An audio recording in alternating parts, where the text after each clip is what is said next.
Praise the lord అందరికీ. సమయం ఎక్కువైనా కూడా పూర్తిగా వీడియో చూసి అర్థం చేసుకుంటారని నమ్మొచ్చు. ఈరోజు మరి ముఖ్యంగా 3 విషయాలు మీకు చెప్పడానికి నేను మీ ఎదురుకు వచ్చాను, మీ ఎదుటికి నిలబడినాను.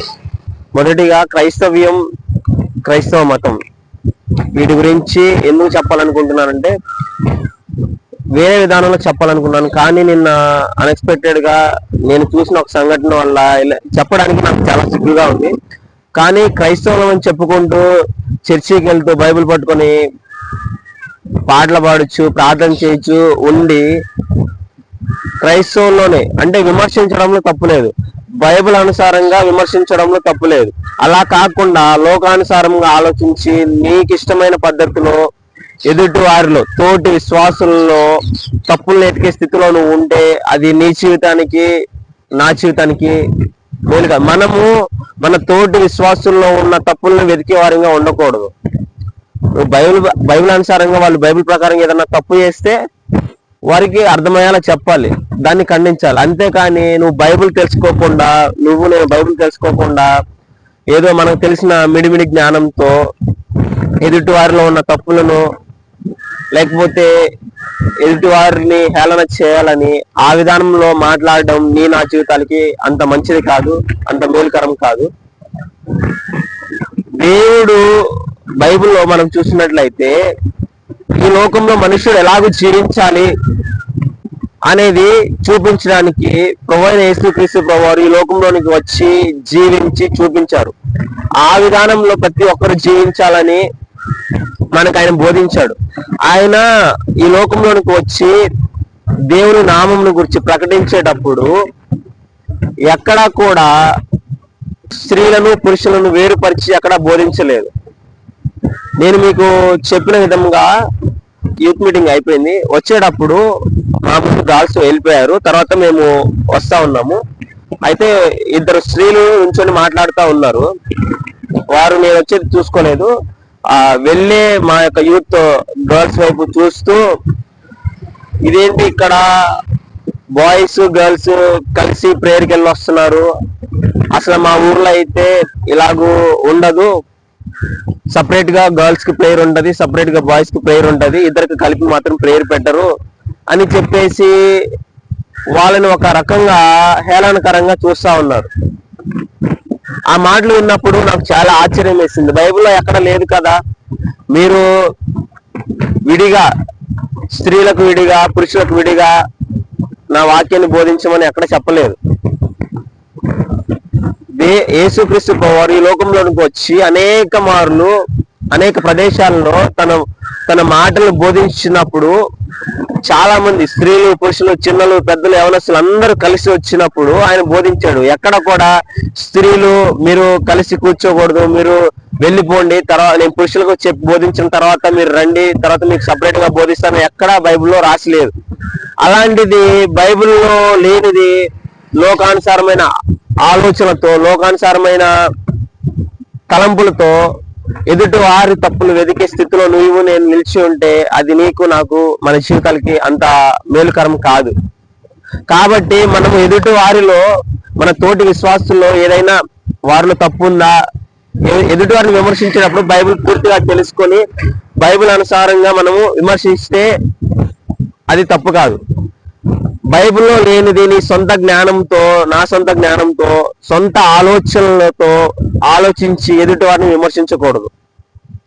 ఇంకొకటి క్రైస్తవ మతం ఎందుకు అంటున్నాను అంటే క్రైస్తవ్యం అనేది బైబిల్లో ఏమైతే ఉందో యేసుక్రీస్తు ప్రభువారు మనకి ఎలాగూ జీవించాలని చెప్పినారో ఆ మాటలు బైబిల్లో ఉంటది. బైబిల్ మాత్రమే పాటించే వాళ్ళు క్రైస్తవ్యంలో ఉన్నట్టు. బైబిల్ని పాటించకుండా బైబిల్లో కొన్ని పాటిస్తూ కొన్ని లోకానుసారమైన పద్ధతులు లోకానుసారమైన ఆచారాలు పాటిస్తూ ఎవరైతే ఉన్నారో వాళ్ళు క్రైస్తవ మతంలో ఉన్నవారు. క్రైస్తవ మతం అనేది వేరు, క్రైస్తవ్యం అనేది వేరు. నేనైతే క్రైస్తవ మతానికి చెందినవాడిని కాదు, నాకైతే ఏ మతం లేదు. ఎందుకంటే ప్రభువైన యేసుక్రీస్తు ప్రభువారు ఈ లోకంలోనికి వచ్చినప్పుడు ప్రాణం పెట్టినప్పుడు ఒక క్రైస్తవుల కొరకే నా ప్రాణాన్ని పెడుతున్నాను, లేకపోతే ఒక కులం వారికి నేను నా ప్రాణాన్ని పెడుతున్నాను అని చెప్పేసి ఎక్కడ చెప్పలేదు. యోహాను సువార్త 3:16 ఏముందండి? దేవుడు లోకం ఎంతో ప్రేమించాను, దేవుడు లోకాన్ని ఎంతో ప్రేమించాడు. లోకం అనగా మనుషులు అందరినీ, ఏ కులం లేదు, ఏ జాతి లేదు, ఏ మతం లేదు, ప్రతి ఒక్కరిని ఆయన ప్రేమించాడు. ప్రతి ఒక్కరి కొరకు ఆయన ప్రాణం పెట్టాడు. ఒక మతానికో లేకపోతే ఒక కులానికో ఒక జాతికో సంబంధించి ఆయన తన ప్రాణాన్ని అర్పించలేదు. కాబట్టి నేను ఏదైనా బైబిల్ నుంచి చెప్తున్నాను అంటే అది ఒక మతానికి సంబంధించింది కాదు, ఒక కులానికి సంబంధించింది కాదు, ఒక జాతికి సంబంధించింది కాదు. ఇది ప్రతి ఒక్కరు తెలుసుకోవాల్సింది. నేను ఏ మతం గురించి బోధించట్లేదు. మా మతంలోకి రండి లేకపోతే మా దేవుడిని నమ్ముకోండి అని నేను చెప్పట్లేదు, చెప్పను కూడా. అది నా యొక్క పద్ధతి కాదు. నేను నేర్చుకున్న సత్యము, దేవుడు నేనే మార్గమును, నేనే సత్యమును, నేనే జీవమును అని చెప్పి ఉన్నాడు. అంటే నిత్య జీవాన్ని పొందుకోవడానికి సత్యమైన మార్గము మనకు బోధించాడు ఆయన. ఆయన మాటలన్నీ పొందుపరిచిన ఒక పుస్తకము బైబిల్ గ్రంథం. అది ఏ మతానికి సంబంధించింది కాదు, ఏ కులానికి ఏ జాతికి సంబంధించింది కాదు. ప్రతి ఒక్కరు చదివినప్పుడు దాంట్లో ఉన్న సత్యాన్ని గ్రహించుకొని ఆ మార్గంలో నడిచినప్పుడు నిత్య జీవాన్ని పొందుకుంటాం. అలా కాకుండా నీకు ఇష్టమైన కొన్ని మాత్రమే ఆ బైబిల్లో పాటిస్తూ కొన్ని లోకానుసారమైన పాటించినప్పుడు నువ్వు పరిపూర్ణురాలుగా కాలేవు. దేవుడు పరిపూర్ణుడు కనుక మనల్ని కూడా పరిపూర్ణులుగా అవ్వడానికి ఆయన తన యొక్క మాటలను బైబిల్ గ్రంథంలో పొందుపరిచి వాటిని అనుసరించి నడుచుకోమని చెప్పాడు. ఇది ఒక మనుష్యుడికి లేకపోతే ఒక కులానికి ఒక మతానికి చెందింది కాదు. మళ్ళీ మళ్ళీ ఎందుకు చెప్తున్నాను అంటే ప్రతి ఒక్కరికి ఒక ఆలోచన అనేది ఉంటది. ఇది ఒక క్రైస్తవుల పుస్తకం, లేకపోతే ఇది క్రైస్తవులకు సంబంధించిన, క్రైస్తవ మతానికి సంబంధించిన పుస్తకం మాత్రమే, వాళ్ళు మాత్రమే చదవాలి, ఇది మన మతానికి చెందింది కాదు అని చెప్పేసి చాలా మంది ఒక వ్యర్థమైన ఆలోచన కలిగి ఉంటారు. ఆ ఆలోచన చాలా తప్పు. నాకు నా యొక్క స్నేహితులలో చాలా మంది హిందూస్ ఉన్నారు, చాలా మంది ముస్లిమ్స్ ఉన్నారు. కానీ ఎప్పుడు కూడా మాకు మత విభేదాలు కానీ లేకపోతే కుల విభేదాలు కానీ ఏమీ రాలేదు. ఎందుకంటే మేము ఆ కుల మతాల్ని పట్టించుకోలేదు ఎప్పుడు కూడా. నేను వాళ్ళకి మిగతా అందరికి ఏం చెప్తున్నాను అంటే నేను ఏ మతానికి చెందిన, క్రైస్తవ మతానికి చెందిన వాళ్ళని కాదు. నేను ఏదైతే చెప్తున్నానో అది బైబిల్లో ఉన్నది మాత్రమే చెప్తాను. బైబిల్లో నాకు అర్థమైంది మాత్రమే చెప్తాను. నాకు అర్థం కానిది నేను ఇంకా దాని గురించి తెలుసుకోవడానికి ప్రయత్నిస్తాను. అర్థమైంది మాత్రం గట్టిగా చెప్తాను. ఒకటే మాత్రం చెప్తాను, ఏంటంటే బైబిల్లో ఉన్న ప్రతి ఒక్కటి సత్యము. అది తెలుసుకొని గ్రహించుకొని ఆ మార్గం నడిస్తే నీకు నిత్య జీవం వస్తుంది. అలా కాకుండా నీ ఇష్టానుసారంగా జీవించి నువ్వు నిత్య జీవానికి వెళ్ళాలి అంటే అది సాధ్యం కాదు. ఇంకొక విషయం ఏంటంటే చర్చికి వస్తా, బైబిల్ చదువుతా, ప్రార్థన చేస్తా, పాటలు పాడుతా, దేవుని కనపరుస్తా కూడా లోకానుసారమైన పద్ధతులు పాటిస్తా ఉన్నారు కదా, వారి గురించి నేను చెప్తున్నాను. క్రైస్తవ మతం అని చెప్పుకుంటూ, మేము క్రైస్తవులని చెప్పుకుంటూ క్రైస్తవ మతం అనే ముసుగులో మతం గురించి ఎందుకు మాట్లాడుతున్నానంటే మతం అనేది దేవుడు కల్పించలేదు, దేవుడు పుట్టించింది కాదు. మతం, కులము, జాతి ఇది దేవుడు పుట్టించలేదు. మతాన్ని మనుషులు సృష్టించుకున్నారు. మతం అనగా కొన్ని పరిమితులు, కొన్ని కట్టడలు, కొన్ని నియమాలు, కొన్ని ఆచారాలు కలిగిన దాన్ని మతం అంటారు. ఆ మతానికి సంబంధించినవి మనం పాటించకపోతే లేకపోతే ఆచరించకపోతే నువ్వు నా కులానికి చెందినవాడు కాదు, నువ్వు మా మతానికి చెందినవాడు కాదని ఒక ద్వేషం అనే ఒక విద్వేషాన్ని కలుగు చేసుకొని అందరినీ హేళనగా చూస్తారు. కానీ దేవుడు అలా చూడలేదు. దేవుడు ప్రతి మనుష్యుడిని ఎంతగానో ప్రేమించాడు. వాళ్ళ మతాన్ని బట్టో, వాళ్ళ కులాన్ని బట్టో, వాళ్ళ యొక్క జాతిని బట్టో ఆయన ప్రేమించలేదు. మనుషునిగానే ప్రేమించాడు ఆయన. ఈ కుల మతాలు అనేది మనుషులు పుట్టించుకున్నాడు కాబట్టి వాటికి నాకు ఏ సంబంధం లేదు. నేను మనుషులు సృష్టించిన వాటిని నమ్మను. నేను సృష్టిని నమ్మను, సృష్టికర్తను నమ్ముతాను. చాలా మంది ఈ మతాచారాల్లో మునిగిపోయి ఆ యొక్క ఆచారాలు అనే ఒక అన్నతో నిలిచిపోయి నిజాన్ని గ్రహించలేక, సత్యాన్ని గ్రహించలేక తమ జీవితాన్ని నాశనం చేసుకుంటున్నారు. ఇంతకాలం నేను కూడా కొన్ని ఆచారాలు, కొన్ని పద్ధతులు, క్రిస్టియన్స్ అంటే ఇలానే ఉండాలి, మతానికి నిజమైన క్రైస్తవ్యానికి, క్రైస్తవ మతానికి తేడా తెలియని స్థితిలో నుంచి నేను వచ్చాను. అనేక మార్లు క్రైస్తవులు అంటే ఇలా ఉండాలి, వాళ్ళ పద్ధతులు ఇవి అనే కొన్ని ఆచారాలు నేను అనుసరించేవాడిగా ఉన్నాడు. కానీ ఎప్పుడైతే నిజమైన దేవుణ్ణి, ఆయన గురించి తెలుసుకున్నానో, ఆయన నా కోసం ఎంత త్యాగం చేశాడో, నన్ను ఎంత ప్రేమించాడో అని నిజంగా తెలుసుకున్నానో, అప్పుడు నిజమైన క్రైస్తవ్యం అంటే ఏంటి, అని తెలుసుకుని ఆ క్రైస్తవ్యంలోకి నేను వచ్చాను. అలాగే బైబిల్ అనుసరించి నడుచుకోవడానికి నేను ప్రయత్నిస్తా ఉన్నాను. మీరు కూడా గ్రహించుకొని ఏది సత్యము ఏది అబద్ధము గ్రహించుకొని సత్యమును అనుసరించి నడుచుకొని ఆ మార్గంలో నిలిచి ఉంటే చివరికి మనం నిత్య జీవం పొందుకుంటాము. మరి ఒక విషయం ఏంటంటే, దేవుని ప్రార్థన చేసేటప్పుడు ఎలాగూ ప్రార్థన చేయాలి. బైబిల్ చదువుతా, ప్రార్థనకి వెళ్తా, రోజు ఆయన్ని స్తుతిస్తా ఉంటాము. కొన్ని విషయాల్లో బైబిల్ అనుసారంగా బైబిల్ని అనుసరించి నడుచుకుంటాము. కొన్ని విషయాల్లో మనకి నచ్చినప్పుడు బైబిల్ ప్రక్కన పెట్టేసి మన సొంత ఆలోచన ప్రకారం నడుచుకుంటాం.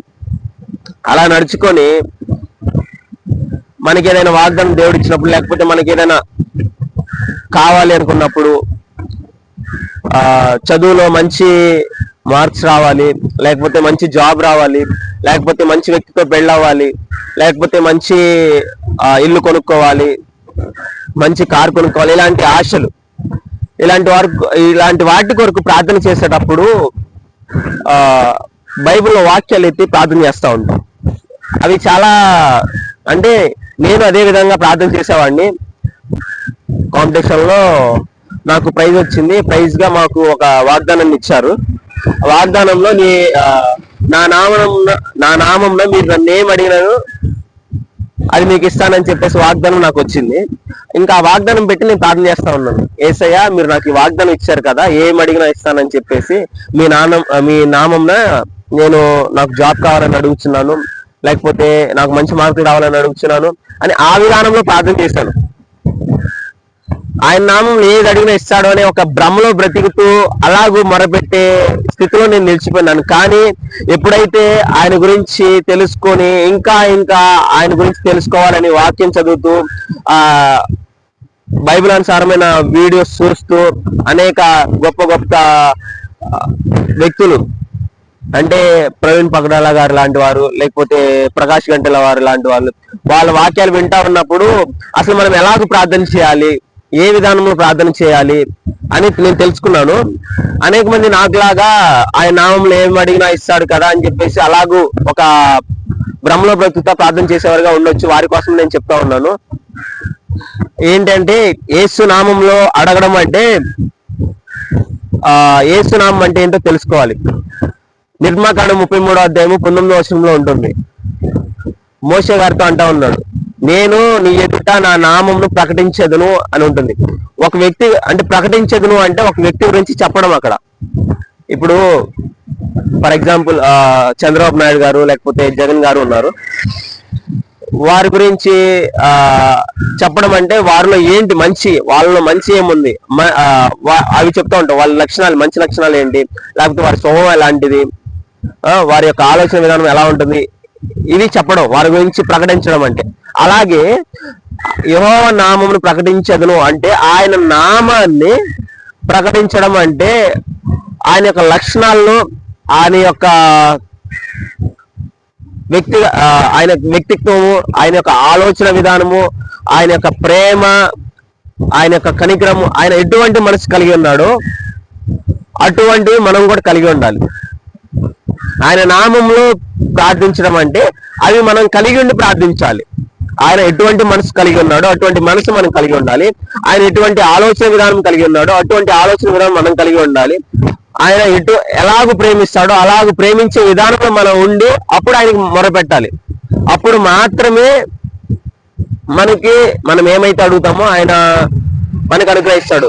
అలా ఉండకుండా నీ ఇష్టానుసారంగా, నా ఇష్టానుసారంగా జీవించు, మన ఇష్టానుసారంగా ఆలోచించు, నాకు అది కావాలి ఇది కావాలని చెప్పేసి ఏసునామంలో అడుగుతున్నాను, ఏసునామంలో నాకు అమ్మాయితో పెళ్లి జరగాలి, లేకపోతే ఏసునామంలో నాకు ఈ జాబ్ కావాలి, ఏసునామంలో నేను ఆ కంట్రీలో సెటిల్ అవ్వాలి అనే విధానంలో నువ్వు ప్రార్థన చేస్తే, నువ్వు దేవునికి ఇష్టకరంగా నడుచుకోకుండా నువ్వు ప్రార్థన చేస్తే ఆ ప్రార్థనకి ఫలితం అనేది ఉండదు. కొంతమంది వాక్యాలు పట్టుకొని ప్రార్థన చేస్తూ ఉంటాడు. ఏంటంటే ఆయన నీ హృదయ వాంఛలను తీరుస్తాడు.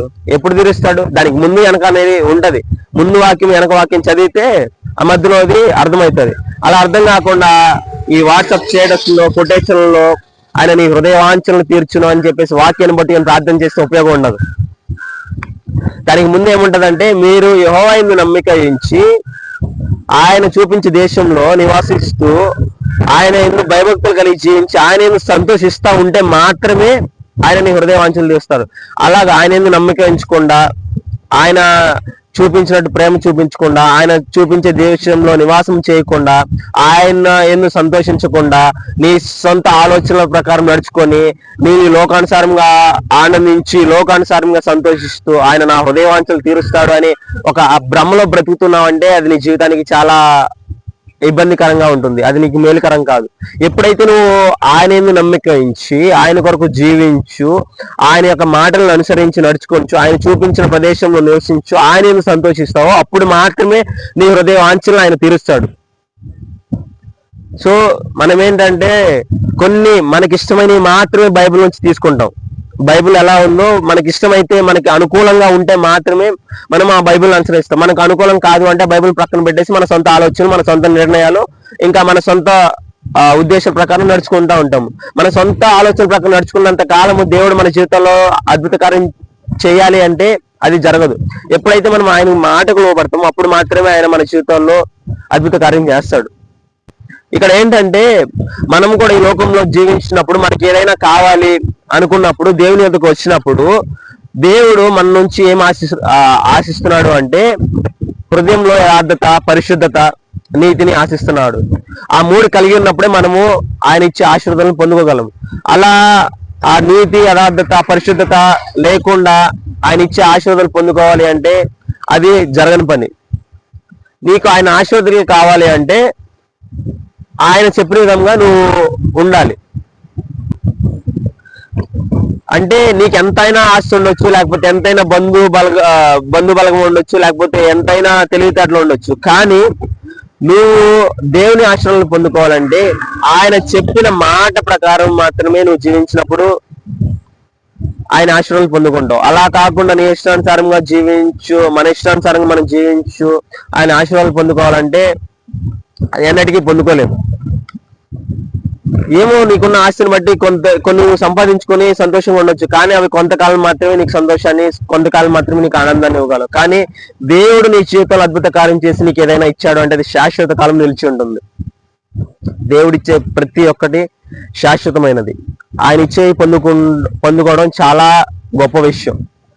బైబిల్ ఎలా చదవాలి అంటే చాలా మంది బైబిల్ చదవమంటే ఒక ఆచార పద్ధతిలో ఒక పాఠం చదివినట్టు స్పీడ్ గా చదివేస్తా ఉంటారు. లేకపోతే చర్చిల్లో చెప్తా ఉంటారు, మీరు ఈ సంవత్సరం బైబిల్ కంప్లీట్ చేస్తే మీకు ప్రైజ్లు ఇస్తా అంటే ఆ ప్రైజ్ కోసం బైబిల్ త్వరగా చదివేసి కంప్లీట్ చేస్తూ ఉంటారు. అలా కాకుండా బైబిల్ ఎలా చదవాలి అంటే ఒక్కొక్క పదాన్ని అర్థం చేసుకుంటూ ఆయన మాటలు అవి అది లెసన్ కాదు, లేకపోతే అది ఒక పాఠం కాదు, లోకానుసారమైన పాఠం కాదు. బైబిల్ ఉన్న ప్రతి మాట దేవుని నోటి నుండి వచ్చిన మాటలు అవి. ఆయన తన మాటలను అక్కడ పొందుపరిచినాడు. ఆయన మాటలు మనం అర్థం చేసుకోవాలంటే జాగ్రత్తగా వాటిని చదవాలి. మనం వాటిని చదివినప్పుడే, శ్రద్ధతో మనం చదివినప్పుడే అవి మనకు అర్థమవుతుంది. బైబిల్లో కీర్తన గ్రంథం 1వ అధ్యాయంలో ఉంటుంది, దీవారాత్రంలో నా ధర్మశాస్త్రం ధ్యానించమని ఉంటుంది. అక్కడ ధ్యానించేవాడు ధన్యుడు. ధ్యానించడం అంటే అసలు ధ్యానం అంటే ఏమిటి? ధ్యానం అంటే మనము లోకానుసారంగా చూసుకున్నట్లయితే నేను మా ఊర్లో చిన్న వాలంటీర్ వర్క్ చేసేటప్పుడు చాలా మంది హిందూస్ ఇళ్ళకి వెళ్తా ఉండేవాడిని కొన్ని పనుల నిమిత్తము. అయితే నాకు కొంచెం సుపరిచితమైన ఒక కుటుంబం ఉంది హిందూస్ లో.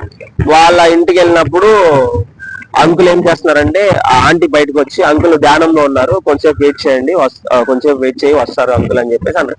నేను కూర్చొని ఉన్నాను. ఒక 15-20 మినిట్స్ తర్వాత ఆయన వచ్చారు. ఎందుకంటే ఆ ధ్యానం చేసేటప్పుడు ఎవరు డిస్టర్బ్ చేయకూడదంట ఆయన్ని. ఆ ధ్యానం అంటే మనం చేసే పని మీద మనస్సు, దృష్టి అంతా ఆ పని మీదే పెట్టి చేయడం.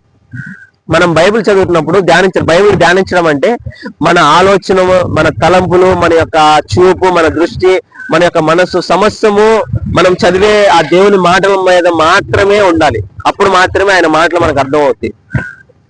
దేవుని ప్రేమ మనకి ఎలా అర్థమవుతుంది? ఇప్పుడు లోకంలో ఆ వ్యక్తి నన్ను ప్రేమిస్తున్నాడు అనుకుని మనము ఎప్పుడు అర్థమవుతుంది మనకి ఆ వ్యక్తి నన్ను ప్రేమిస్తున్నాడు అంటే? ఎక్కువ అతనితో మాట్లాడతా, లేకపోతే ఎక్కువ ఆమెతో మాట్లాడతా, ఎక్కువ సమయము ఆ పర్టికులర్ వ్యక్తితో మనము సమయం గడిపినప్పుడు అతను మనల్ని ప్రేమిస్తున్నాడా లేకపోతే ఎంతగా ప్రేమిస్తున్నాడు, ఆ ఆలోచన విధానం ఏంటి, ఆ వ్యక్తి తలంపులు ఏంటి నా పట్ల అనేది మనకు తెలుస్తుంది. ఒక వ్యక్తి గురించి మనకు తెలియాలి అంటే ఆ వ్యక్తితో మనం ఎక్కువ సమయాన్ని గడపాలి, అప్పుడు మాత్రమే ఆ వ్యక్తి గురించి తెలుస్తుంది. అలాగే దేవుని యొక్క ప్రేమ, దేవుని గురించి మనం తెలియాలి అంటే దేవునితో ఎక్కువ సమయం గడపాలి. నువ్వు దేవునితో ఎక్కువ సమయం గడపకుండా ఆయన ప్రేమ నీకు తెలియాలి అంటే ఎలా తెలుస్తుంది? నిజంగా నా జీవితంలో నేను చేసిన వ్యభిచార పాపములైన, దొంగతనాలైన, అబద్ధాలైన, లోక సంబంధమైన ప్రతి పాపం, నేను చేసిన ప్రతి పాపం నేను పొందవలసిన అవమానాన్ని, నిందను, ఇంకా పాప శిక్షను, మరణాన్ని ఏ మంచి లేని నీచుడును అసహ్యుడైన నా కొరకు పరలోకం నుంచి ఆ దివ్య సింహాసనాన్ని విడిచి ఈ లోకంలోనికి దిగి వచ్చి నా కుమారుడు నశించకపోవడం ఇష్టం లేదు అని చెప్పేసి నా కొరకు నా యొక్క అవమానాన్ని, నా యొక్క నిందను, నా యొక్క ఆ పాప శిక్ష ఏదైతే ఉందో ఆ శిక్షను నా కొరకు ఆ కల్వరి శిలువలో నాకు బదులుగా ఆయన అనుభవించి ఆయన పరిశుద్ధతను, ఆయన నీతిని, ఆయన రక్షణ ఇవ్వడానికి ఇష్టపడి ఈ లోకంలోనికి వచ్చినాడు. అటువంటి త్యాగం నీ కొరకు ఎవరు చేశారు? నా కొరకు ఎవరు చేశారు? ఒకసారి నేను ఆలోచించుకుంటే నా కన్న తల్లిదండ్రులు, నాకున్న బంధుమిత్రులు, నా తోటి అక్క చెల్లెళ్ళు ఎవరు కూడా చేయలేదు ఆ త్యాగాన్ని. ఈ లోకంలో ఎవరు చేయరు. నీ సొంత తల్లిదండ్రులు కూడా చేయలేని గొప్ప త్యాగాన్ని ఆయన చేశాడు. ఎప్పుడైతే నువ్వు నిజంగా ఆయన గురించి తెలుసుకోవడానికి, ఆయన గురించి, ఆయన యొక్క ప్రేమను అర్థం చేసుకోవడానికి ప్రయత్నిస్తావో, ఎక్కువ ఆయనతో సమయాన్ని గడిపినప్పుడే నీకు అర్థమవుతుంది.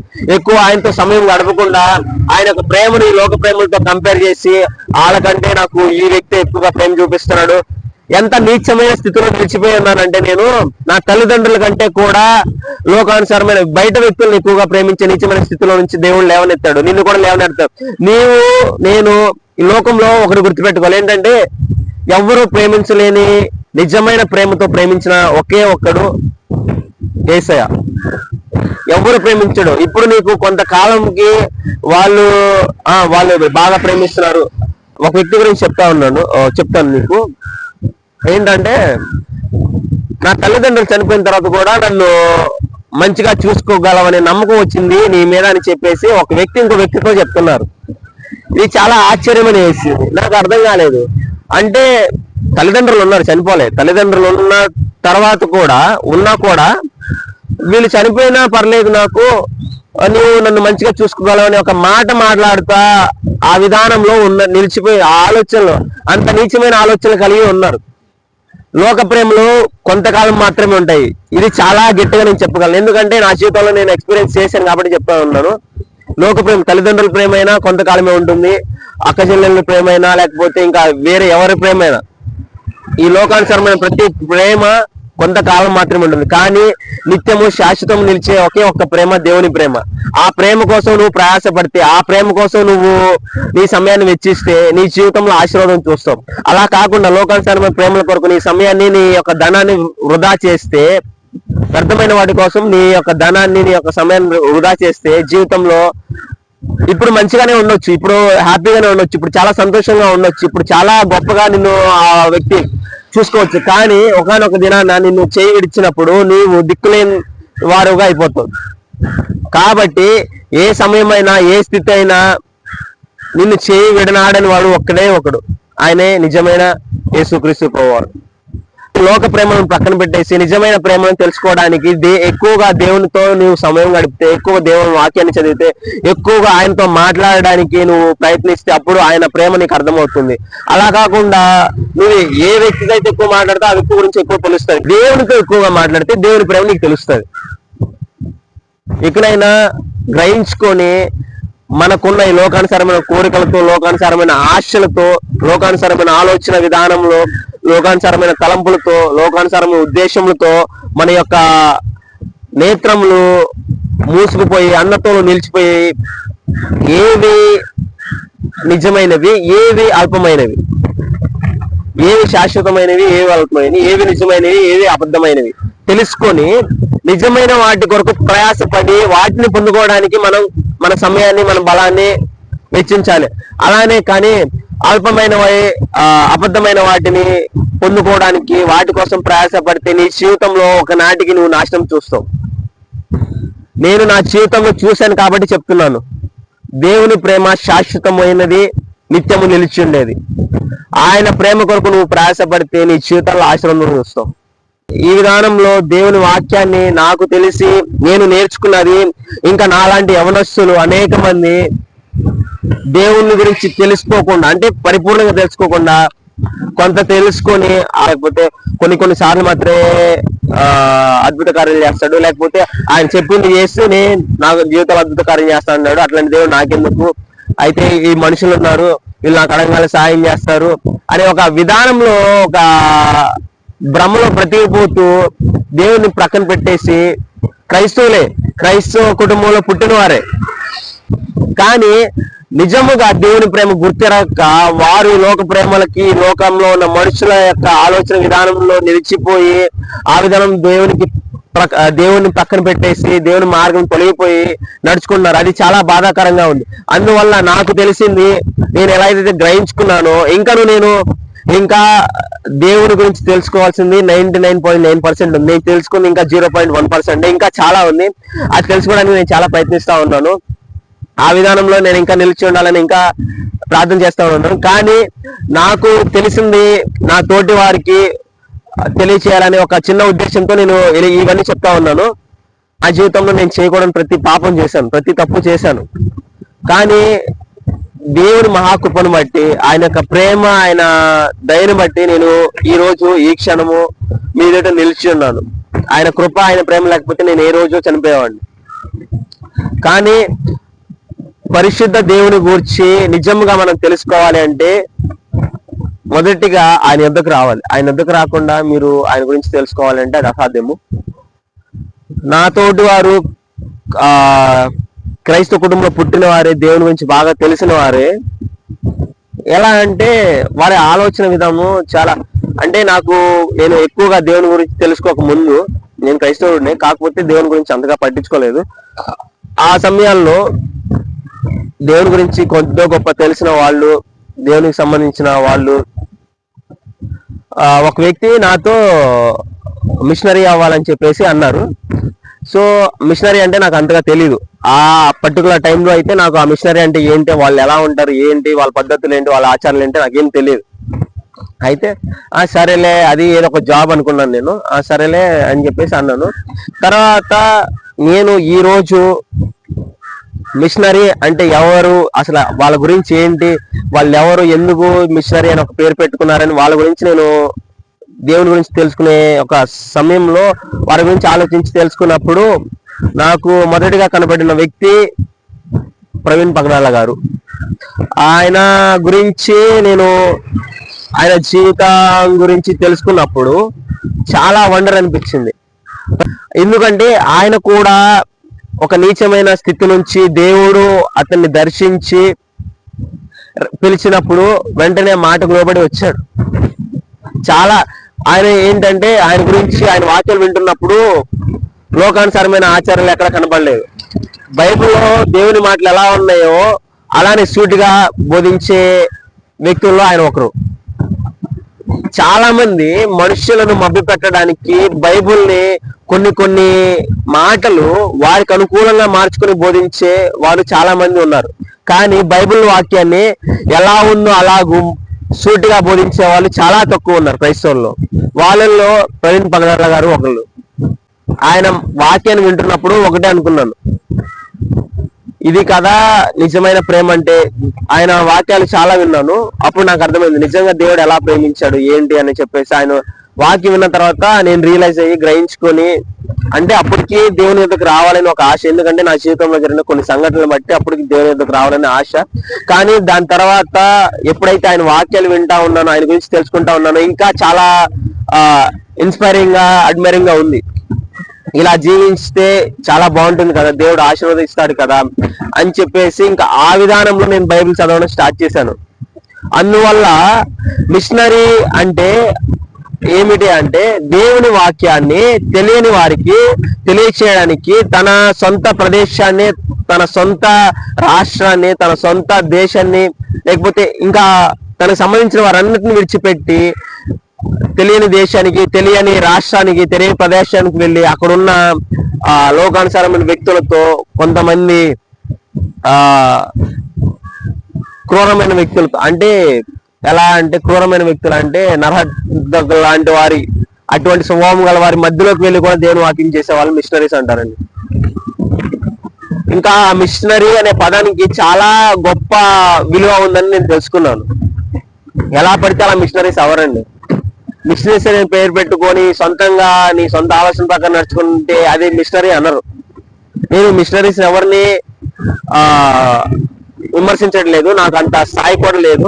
కాకపోతే నాతో మాట్లాడిన వ్యక్తి ఏ విధానంలో అన్నారో ఆ విధానం గురించి నేను మాట్లాడుతూ ఉన్నాను. అయితే దేవుని వాక్యాన్ని ఉన్నది ఉన్నట్టుగా మాట్లాడే వారు మాత్రమే దేవుని యొక్క అనేక మందిని నడిపించగలరు. అలా కాకుండా దేవుని వాక్యాన్ని తమకు అనుకూలంగా మార్చుకొని ప్రకటించేవారు నిజంగా దేవుని యొక్కకు ఏమో ఆ టైంకి నడిపించవచ్చు, కానీ వారు నిజంగా దేవునిలో నిలిచి ఉండరు.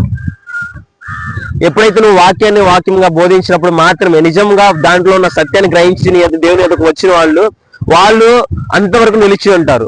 దేవుని వాక్యాన్ని నీకు అనుకూలంగా మార్చుకొని నీకు అనుకూలంగా బోధించు, నీ ఎద్దకు వచ్చిన వారికి అలాగే బోధించా ఉన్నప్పుడు వారు నీ ఎద్దకు వస్తూ ఉండొచ్చు, కానీ వారు కొంతకాలం తర్వాత దేవునిలో నిలిచి ఉండలేరు. వారికి ఎదురైన పరిస్థితులను బట్టి వారు తొలగిపోవచ్చు. ఒకరికి చెప్తున్నాము అంటే మొదటిగా దేవుని వాక్యం ఎలాగైతే దేవుడు చెప్పినాడో అలాగూ బోధించాలి, అలాగూ మనం కూడా జీవించాలి. మనం జీవించకుండా నువ్వు అలా ఉండు, నువ్వు ఎలా ఉండు అంటే అది చాలా తప్పు. మొదటిగా ఎవరైతే వాక్యం చెప్తున్నారో వాళ్ళు దేవుని దృష్టిలో పరిశుద్ధంగా ఉండాలి, యథార్థంగా ఉండాలి. అయితే మాటలు చెప్తున్నావు వారు కూడా నిన్ను చూసి నిన్ను బట్టి దేవుని ఎదుకు వచ్చిన వారు కూడా నీకులాగే యథార్థంగా ఉంటారు. యేసుక్రీస్తు ప్రభు వారి నామంలో వందనాలు తెలియజేస్తున్నాను.